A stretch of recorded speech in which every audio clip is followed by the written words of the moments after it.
Pigo kubwa kwa Ahmed Arajiga baada ya Yanga kutoa kauli hii kumuhusu. Yanga Sports Club ametoa kauli yake baada ya ligi kuu kumteua Ahmed Arajiga kuchezesha mchezo wao dhidi ya Simba Sports Club. Kulingana na taarifa zilizopita hivi sasa, Yanga Sports Club wamekataa Ahmed Arajiga kuchezesha mchezo huo. Kuelekea kwenye dabi ya Kariakoo, mchezo huo sio mwingine ni Ahmed Arajiga. Klabu ya Yanga Sports Club 2021 kwenye mchezo huo wa finali wa kombe la shirikisho walichapisha barua ya kumkataa mwamuzi Ahmed Arajiga, huko akipinga vikali kuchezesha kwa mechi hiyo ya finali dhidi ya Simba Sports Club, na Yanga alipoteza kwa kipigo cha bao 1-0.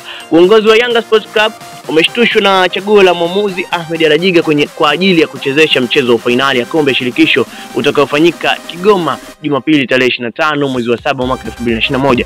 Hiyo ilikuwa ni taarifa ya mwaka 2021 baada ya Yanga kuonekana kutokuridhishwa kwa machaguzi ya Ahmed Arajiga. Lakini kwa sasa pia Yanga African nayo inaonekana haijaridhishwa na mchezaji na kocha huyo na refa huyo kuweka katika moja ya marefa ambao watakwenda kuchezesha mechi hiyo. Sasa nini ambacho kitatokea?